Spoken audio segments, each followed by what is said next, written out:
Hi, 301. I hope you're all staying nice and well and warm enough in this freezing cold weather. I hope you're getting outside though, still to have a bit of a run around. So, for art this afternoon, I want you to make a collage. A collage is a piece of artwork that's put together with lots of different elements, things that you have collected, found objects or paper, sticks, leaves, things that you've gathered from inside and outside. And to get us started thinking about how we're going to do that, get some ideas, we're going to look at, read a book and look at the work of Jeannie Baker. So Jeannie Baker is a writer and an artist, and we've looked at some of her books in class, Circle, Window, what are the ones? The Hidden Forest. So we're going to look at another one of her books today, The Story of Rosy Dock, just to get us thinking about creating landscapes with the format of a collage. So this story is called The Story of Rosy Dock. And Rosy Dock's not actually a person. Rosy Dock is the name of a plant. And it's about introduced species coming into Australia in the form of a seed.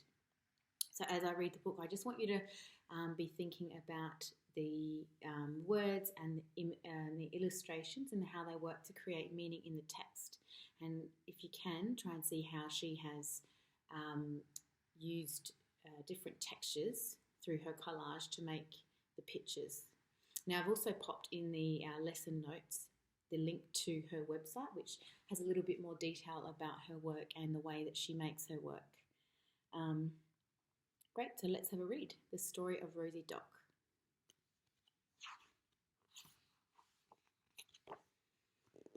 That's just inside the first page.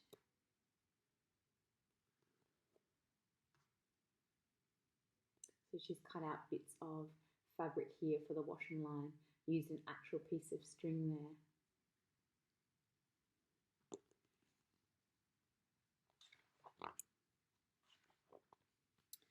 People say it's the oldest river in the world. The Finke River begins in the centre of Australia, surrounded by desert and the worn-down bones of prehistoric mountains. For thousands of years, almost nothing here changed.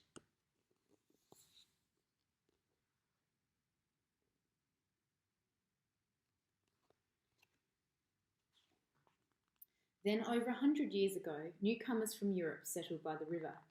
With them they brought their animals, horses and camels, cats, foxes and rabbits. Some years later, another settler arrived. She brought seeds from the other side of the world and planted a garden. One plant she especially loved for its beautiful red seed pods.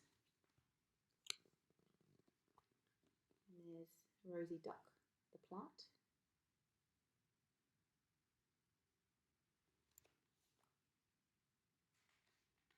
And it looks like Jeannie Baker has made these flower shapes using scrunched up pieces of paper. So that's something you could do in your artwork. The land here is hot and dry. Water is precious.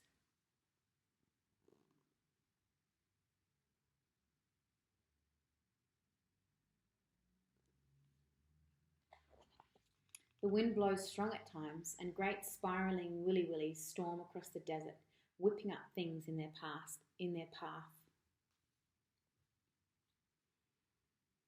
So this is a willy-willy. It's a whirling gust of wind that whips up the sand. So here the artist has used actual sand to stick onto the page and actual twigs here, which is something you might do. Even the feather in the hat here is a real feather. Hardly any rain falls for years on end.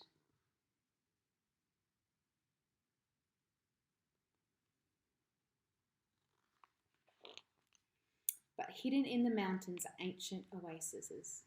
Desert creatures find water here, even in the driest times.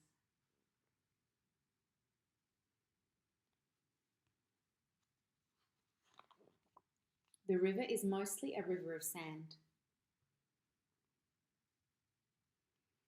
Here, the artist just has stuck on actual sand onto the page.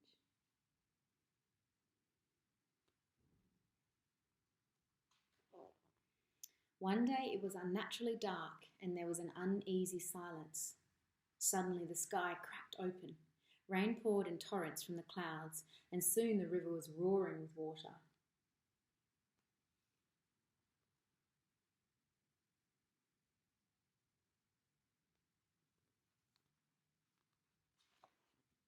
Rain kept pounding down, and the river became a raging flood.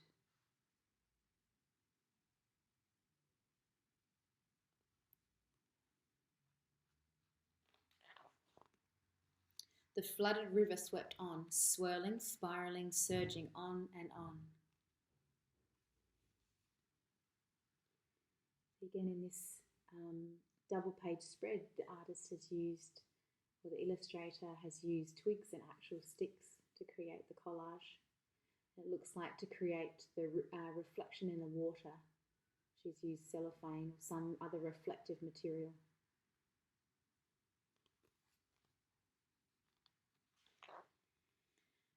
To a great sand dune desert where it spread wide like a sea. What else can you see in this page? It looks like in this little island here, she's represented some of the other animals that are introduced to Australia. A camel, a kangaroo, oh no, it looks like maybe a fox.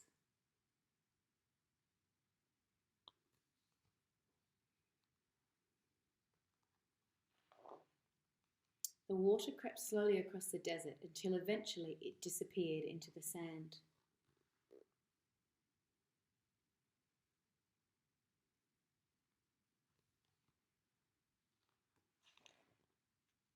And then the desert suddenly blossomed. Birds and animals appeared. The air came alive with insects, and perfumed flowers grew everywhere. We've got a flock of cockatoos here, pelicans down the bottom, and some emus up the top. And she's used some different textures to create the grasses in the landscape here. Some actual things that she has collected, looks like from natural objects. Some sticks and leaves and sand.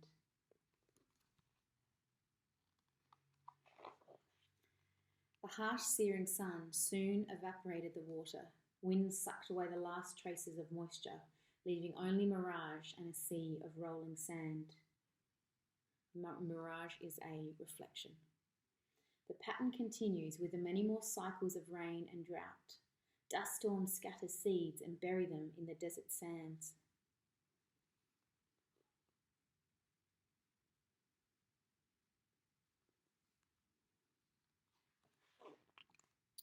And now, when the rains have watered the desert, Rosy Dock, the plant with beautiful red seed pods, is spreading like a great red blanket, further than the eye can see.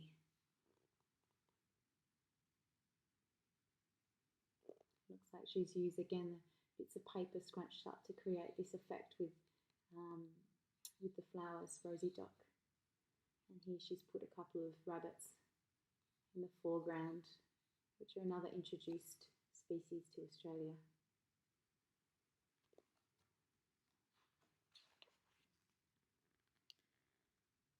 Right, so that's the end of the book.